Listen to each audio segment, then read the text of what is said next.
माननीय प्रधानमंत्री जी से सवाल पूछे थे, सेबी की चेयरपर्सन से सवाल पूछे थे और आईसीआईसीआई बैंक से सवाल पूछे थे।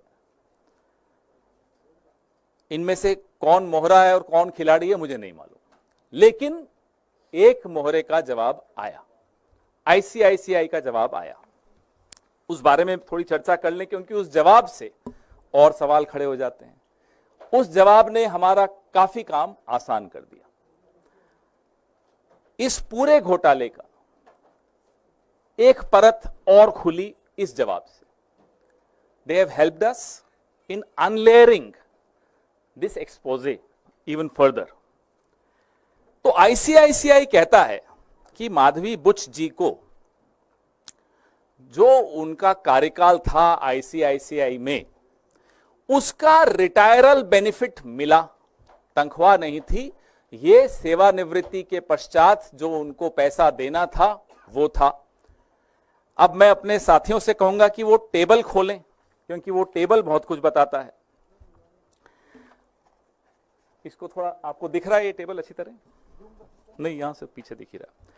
तो आप देखेंगे कि माधवी बुच जी आईसीआई से रिटायर हुई और उस वक्त उनको कुछ ग्रेच्युटी मिली। टेबल में आप देखिए 71,90,000 2013-14 में उनको ग्रेच्युटी मिली। उसके आगे लिखा हुआ है अलाउंस ग्रेच्युटी फंड। 2014-15 में 5,36,08,825 रुपए, ये हम मान लेते हैं 1 मिनट के लिए कि ये रिटायरमेंट कम्यूटेड जो पेंशन है ये उनको मिल गई, चलिए मान लिया। उसके बाद मुझे एक बात बताइए कि किसी भी व्यक्ति को रिटायरमेंट के पश्चात हर साल पेंशन का अमाउंट बदलता रहता है क्या? बीच में बंद हो जाता है क्या और फिर से शुरू हो जाता है क्या? कभी हुआ ऐसा? मैं बताता हूं कैसे हुआ। यहां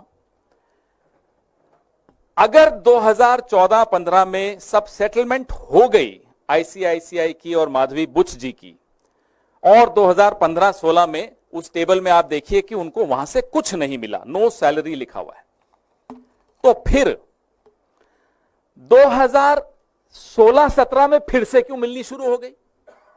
ये ऐसी कौन सी पेंशन है? सेटलमेंट हो गया, 5 करोड़ के लगभग आपने दे दिया, ग्रेच्युटी आपने दे दी, फिर आपने देना बंद कर दिया, लेकिन 16-17 में फिर से शुरू कर दिया। ये बड़ी चमत्कारिक पेंशन है, फिर से मिल गई। ना केवल इतना, अब मैं आपको इस टेबल पे फिर से देखने को कहूंगा। इस टेबल में आपको 2007 से लेकर और 2013-14 जब तक वो आईसीआईसीआई में थी, उनकी तनख्वाह दिखाता हूं। एवरेज अगर आप इसकी निकालेंगे, if you take out the average salary, annual salary of Madhavi P. Buch ji when she was in the ICICI between 2007-8 and 2013-14, the average comes out to be 130 lakhs, 1 crore 30 lakhs, 1 crore 30 lakh.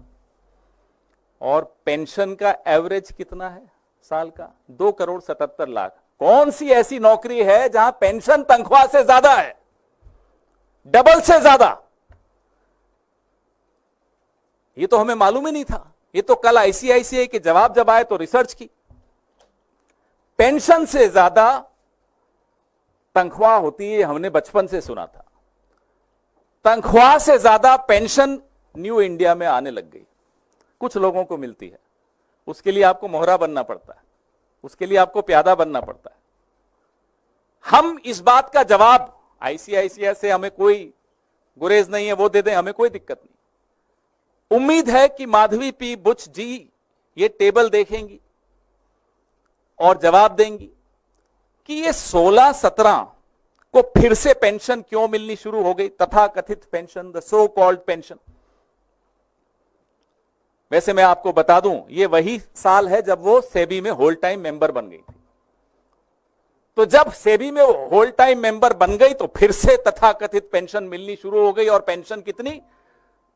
2 crore 77 lakh औसत every year. तनख्वाह कितनी थी, मैं फिर से दोहराता हूं, 1,30,00,000 सालाना औसत तनख्वाह 2007-8 से लेकर और 2014-15 तक। ऐसी नौकरी हम सबको भी मिलनी चाहिए जहां पेंशन तनख्वाह से ज्यादा हो।